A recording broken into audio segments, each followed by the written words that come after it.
Namaste, Thomas. Great to have you here. Thank you. I'm super happy.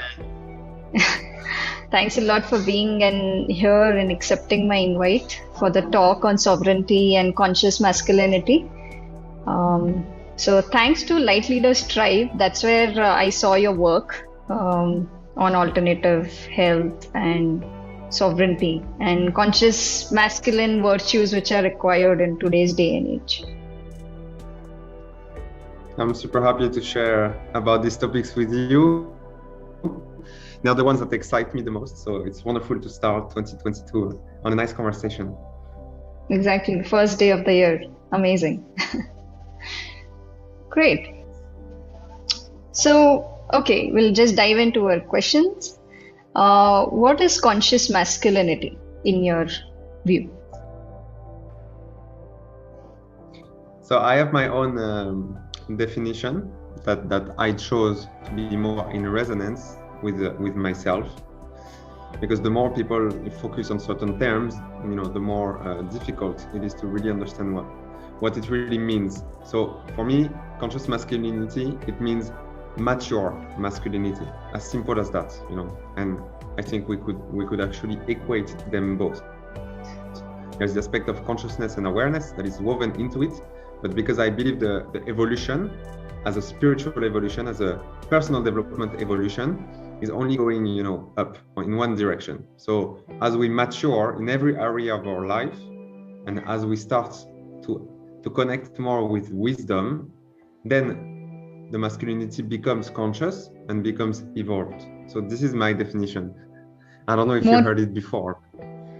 No, it's different than what I heard before. So, and yeah, more connected to earth wisdom. Yeah, definitely. That I think that is what I feel most women are looking for, being attracted to the sensitive divine masculine qualities. So, great. So, our next question. What is your project Sovereignty all about? So, tell us more about what you're doing. Yeah, for sure. In my life before, I was a consultant, like a corporate executive consultant. So I had a specific, life that was completely away from wellness, from consciousness, from energy. I was just focused on money, and like how the society conditioned me to just, be a leader in the world of before, in the old system. And then I had a spiritual awakening and I decided to follow it and to change my life, to take many risks on the path. But now it's amazing. I'm the most happy and the most fulfilled man on this planet, probably. From that transformation came certain passions. And the first one has been about health and alternative health, more particularly on advanced technologies that are supporting your spiritual evolution. And the second one, will be personal development. So how we as humans evolve and play our part in the harmony of nature and everybody without destroying everything. So how do we mature up? So I did it for myself, and of course we're never done, but I'm really happy about where I am. And how do you know where you are? You see the quality of your life, the level of your happiness, and your level of reaction when there's something weird that happens, or when someone attacks you, or something, is not so nice. How do you react? If you react like a child or an angry teenager, well, you need to do a little bit more work. So that topic of spiritual evolution and personal development has been first a passion for myself, and then naturally you start to share it, because even if it's not a conscious choice, it just happens, and people ask you advice and so on. And within that realm, I saw that the frequency of sovereignty, first as a word, was kept popping up, in like articles I was reading and meditation and so on. So I was like, okay, sovereignty, what it is really. And now I realized that sovereignty is probably your best bet to navigate the super crazy times that are happening in this planet.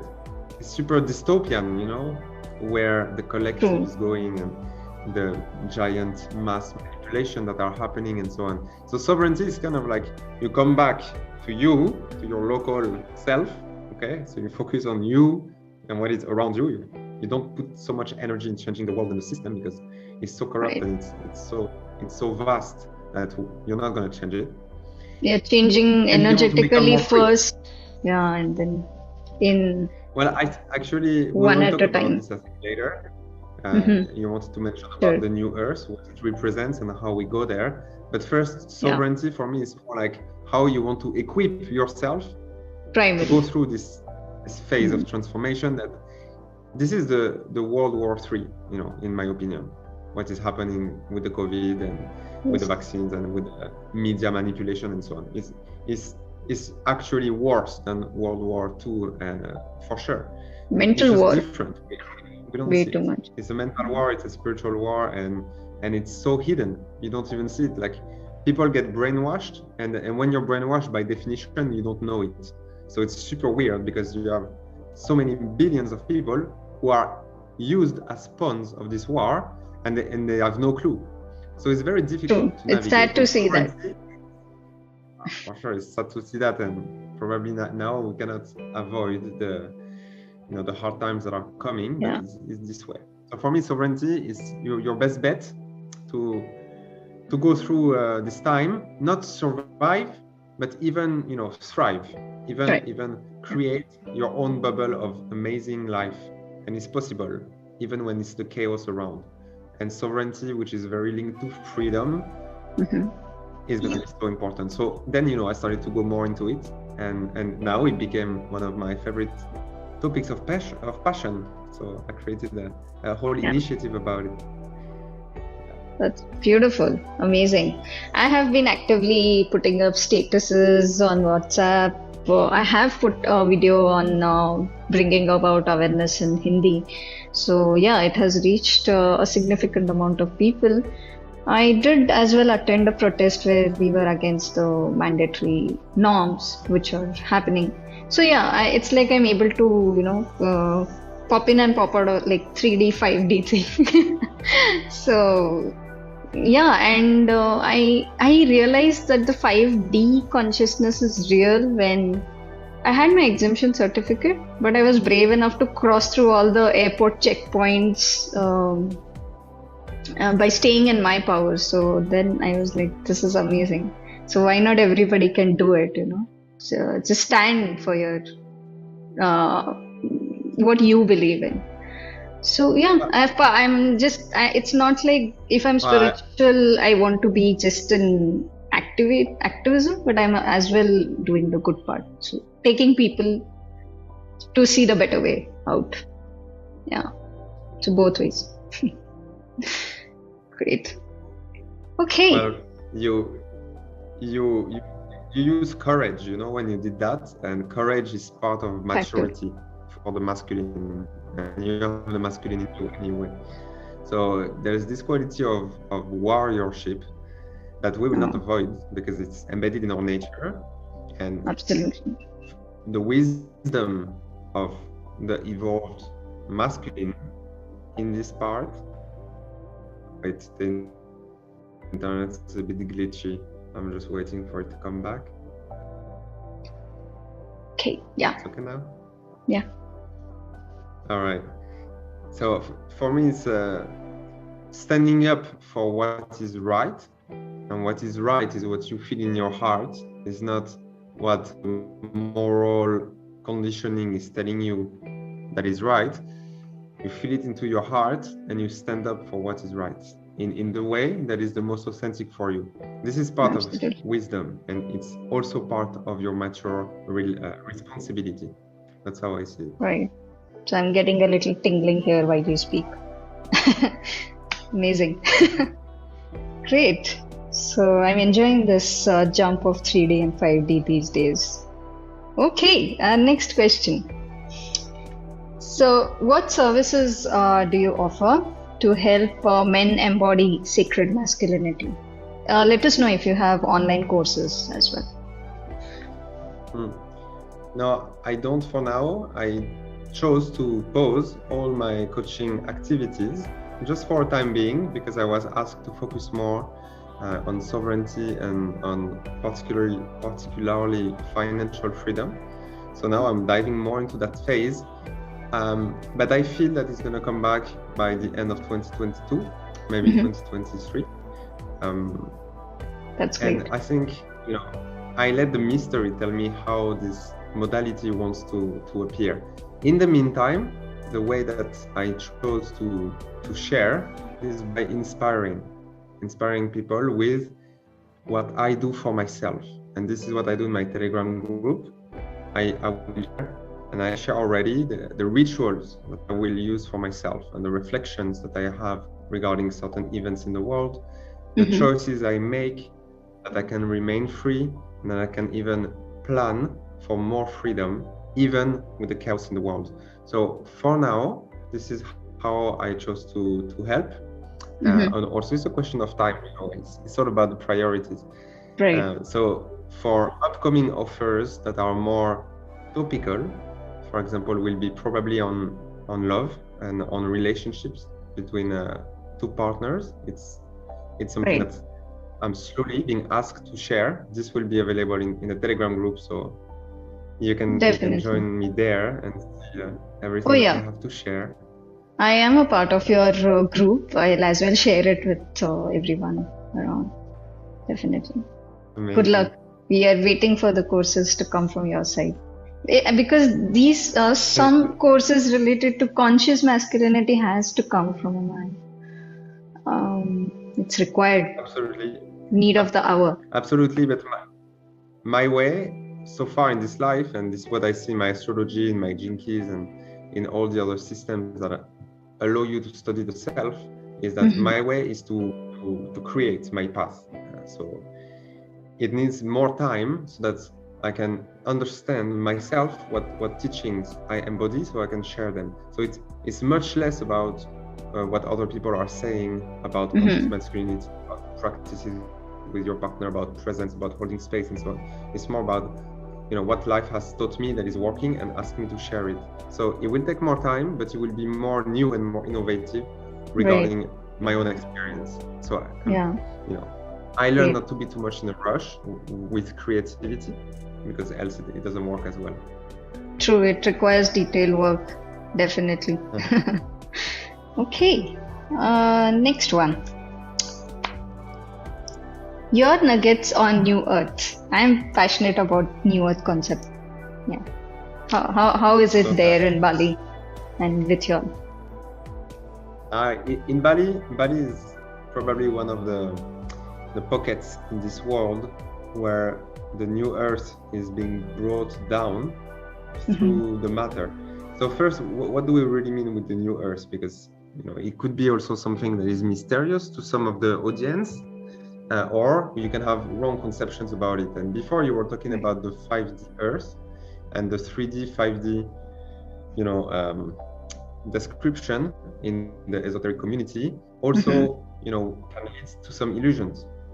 Truly, when we say 3D or 5D, it's a state of frequency. So it doesn't really change the world that is around you, but it changes your entire life because you perceive it differently.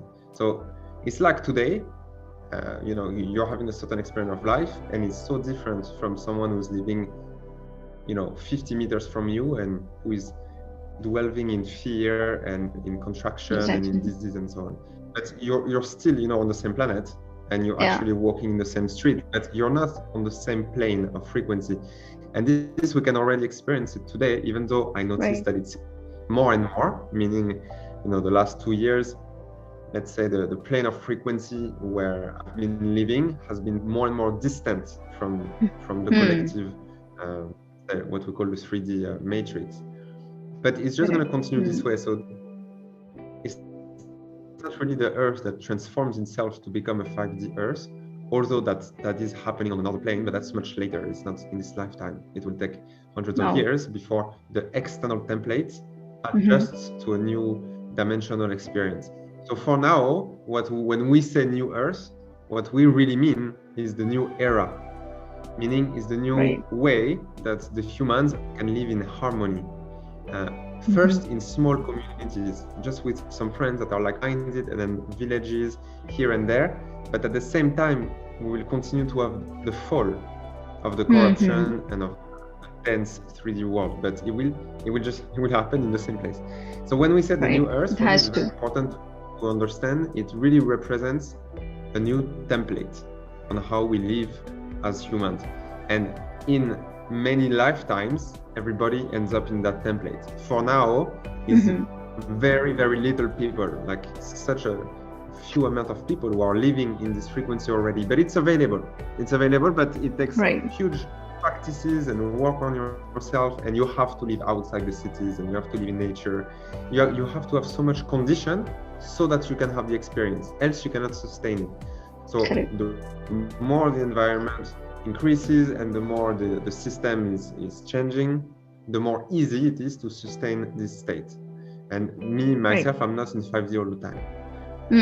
True. I'm definitely not 3D, so I would say I'm in 4D and 5D. So, but again, it's concepts to talk about this. What is more important is what do we want to see in this new world?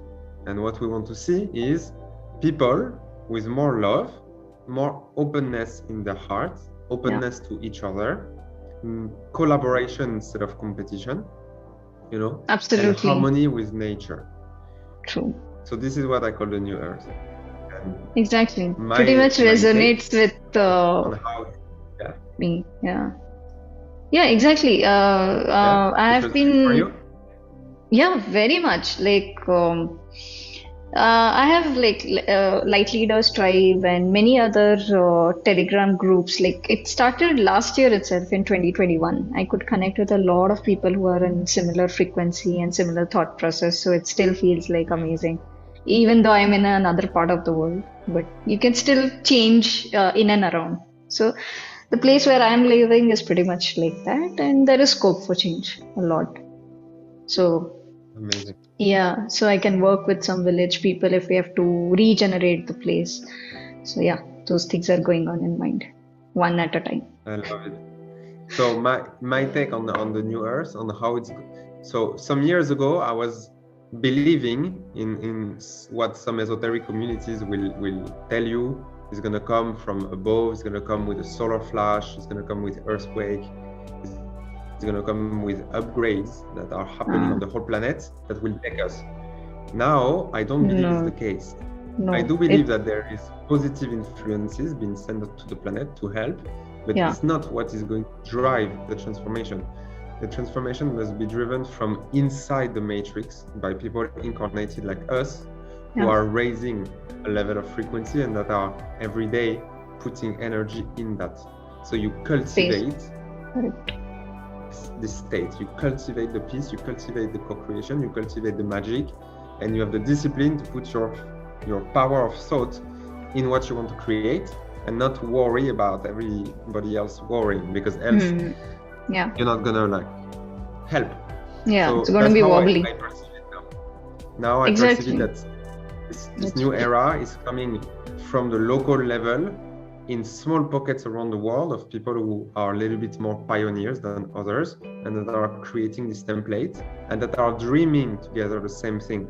And when all these people who are more powerful in manifestation because they are more sovereign dream together and align to manifest the same thing, it will accelerate more and more, and then of course it will help the other mass. So today we are still at a stage where it's local pioneers that are doing it a bit ahead of their time, like you, like us. Thank you. Thanks a lot. I think that is why Zumba and yoga is my way of doing it for people, and propagating what's coming and how. And I feel it's like going to be wave, a transition, not a sudden change. I don't think so. So pretty much what you said, it resonates with me completely. Yes. I finally find my online community. I'm happy about it. Okay, so our fifth one, next question. What situation led you to do a project on sovereignty, and how did you find your purpose? Your purpose or your soul mission is also such a very interesting topic or concept, because so many people are looking for their soul mission, and then you can also spend 3 years to ask for it and to see signs and so on, but no one is supposed to tell you exactly the right words to just hand over to you what is your life mission. It's not how it works. If someone does that, maybe it will be an idea for you to move forward, but it's still not that, because it's not allowed by a universal law that someone just gives you the answer perfectly finalized. So even me, regarding my purpose, I don't have the pretension to say, oh yeah, I know, like I'm fully aligned with my soul purpose and why I came to incarnate. I see it much more cut in time, in small slices. So right now I'm in the slice where I'm embodying sovereignty and start to share it. And then when that phase is enough, so that purpose is enough, then there is another one that comes, and before it was another one. It evolves this way. Yeah. You can choose to have a specific life intention, but you can choose it. And in a way, if it's in resonance with your soul, then it can become your purpose, but it can change also. You know? So when you say, how you find your purpose, right now, the purpose that I'm fulfilling, I found it because one, I listen what is in my heart, and your heart speaks with excitement and with passion. So if there is something that excites you, you want to like spend time researching and talk to people about it and so on, then number one. Number two is an external confirmation, meaning that in the synchronicities and in the messages that I receive from the external, it's validating that yes, this is right, or it's the right timing. Yes. And yeah, and the third one, then it will be specific, how to say, it's fulfillment. While I walk this path, am I becoming more and more fulfilled, or am I just playing something that excites me? Because you can be super excited about something that is not bringing you fulfillment, simply because, for example, it's a short-term gratification. So like that doesn't count. It's not gonna bring you your soul purpose. If you love to eat at expensive restaurants with friends, and you do it 5 times a week, it's not gonna bring you fulfillment. No. It's just feeling your excitement. So that's where I felt.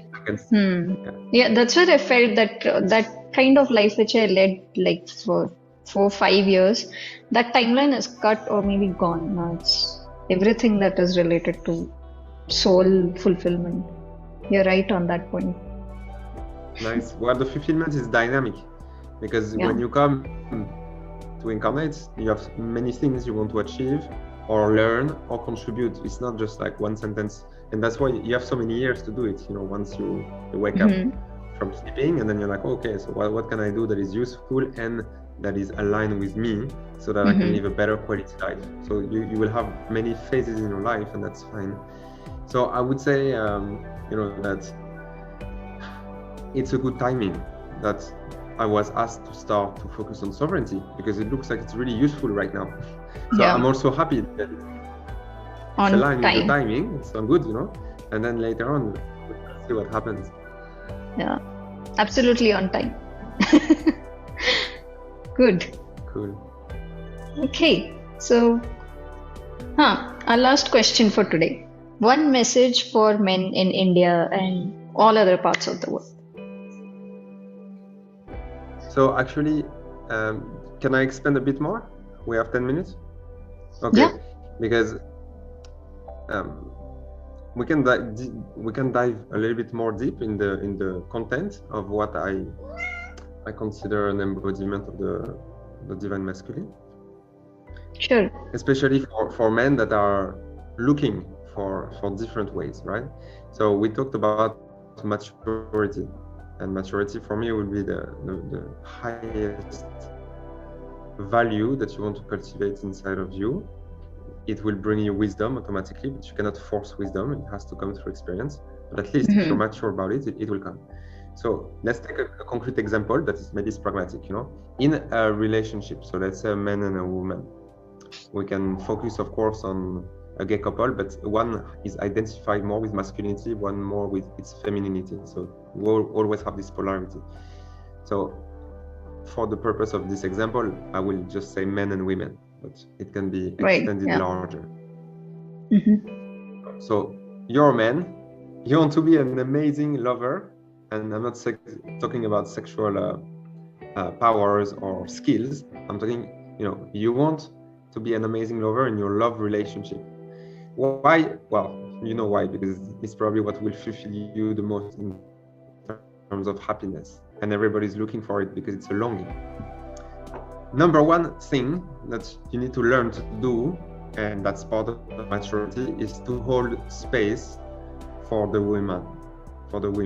Like, you need to hold space, and you need to understand what it really means. It can be a quick word to say that, but it's different when you're in the couple and then there's a fight or frustration or something comes up, and suddenly there's drama that starts to unfold. But drama only exists if there is both parties feeding it. If one is like, no, I'm not doing drama, I'm more mature, I'm detaching from drama, but I'm not gonna run away because she looks crazy and is yelling at me. No, it's not this. You're mature, you stay, and you embody the container for this process to unfold. This process is not personal. Anybody else at their place, and if you were in her shoes, you would have the same reaction because of everything that happened before and her conditioning and blah blah blah. So it's not personal to you, but she's having a process. Okay, maybe she's crying, she's super sad, she's having a depression phase, maybe she's angry at you. It doesn't matter. There's something that happens where you need to step up. So first, understand that it's not personal and be there to hold the space. Hold the space, it means that if you stay present and you don't engage with the drama, automatically it's gonna move to the next phase, because the emotions are really powerful, but they're also very ephemeral, very temporary. So that's one super important advice that I learned from David Deida, and that I applied and I see is working, is stay present. It's not personal, you're here to help, but not to fix it. You're just here to hold the space, because she has many things that she needs to voice and to say, but she needs to say them all. And once it's out of her, suddenly she doesn't feel the same about it. But if you take it personally, you're like, wow, you say that, and how can you do that, then you're feeding it, you lost already. So that's one practical example of what it means to become more mature in your love relationship, is to nurture the quality of holding space, not taking things personal, and reassure her that she is safe. Because that's what she wants ultimately. She wants to be completely safe, but she will automatically test you to see if you're capable of being that safe container or not. As simple as that. Right. And then the last advice I can give is you need to melt her with love. In your own way, whatever is authentic for you. If she wanted to open up, to talk more about your feelings or whatever, you do it. If you're more romantic, then go fully romantic. It doesn't matter, but you need to melt her with love. If you create the safe container, you know how to hold the space when there is a process, and you have the capacity to melt her with love, then probably you're really, really well set. And I speak from experience. So that's my short message for men in India. From my life experience, I can see that if we only have 5 minutes to talk about the most important thing that men need to learn to do in their relationship, is this. So I just wanted to put it there. And okay, one more scenario. We have just some more time in the Sure. Zoom link. One more situation, what I see in India is more often to do with the career part. So that's where a woman compromises a lot. Like, even if she wants to do simple small business also, then it's something like you have to take permission. So it's happening. It's still there in many parts of many countries, they must say, but it's quite predominant in India. So advice for men on that. How we can support each other. How can the men support the woman? Yeah, but if she wants to create a career for herself within some conditions that are not so easy. Mm-hmm. Yeah. Okay. Well, it's very simple. Men, you have your cultural baggage and you have your conditioning, and that's fine. But at the end of the day, nothing will fulfill you more than your wife being fulfilled and happy. It's just the way it is. So that should be your priority number one. Doesn't matter what the rest of society says. This is the priority number one. It can sound cheesy, but in effective experience, it's true. It's like this. And I also said that behind every great man, there's a great woman. Because without the support in the background, you will also not have a great, fulfilled, happy life. So for me, it's a no-brainer. Whatever she wants to create for herself, even if it goes a little bit out of the normal story of the Indian culture, it doesn't matter. If she wants to do it and she feels the calling for it, you have to support her fully, period. It's just how it works. And if you don't want to believe that, you can try something else and see, because I am sure about what I'm talking about here. So you can experience whatever she wants to do or experience that is doable, that is reasonable on every aspect, financial, raising the kid, and so on. You need to support her. She's your priority, period. That's how it works. Yeah. Once you're committed, yes, of course. A lot of learning and unlearning to do. Okay. Thanks a lot, Thomas, for this interview. Maybe I will add this maybe in clips or the entire session. So thank you so much. Yeah. Let me know. Ciao, ciao. Blessings. Bye. Thank you. Namaste.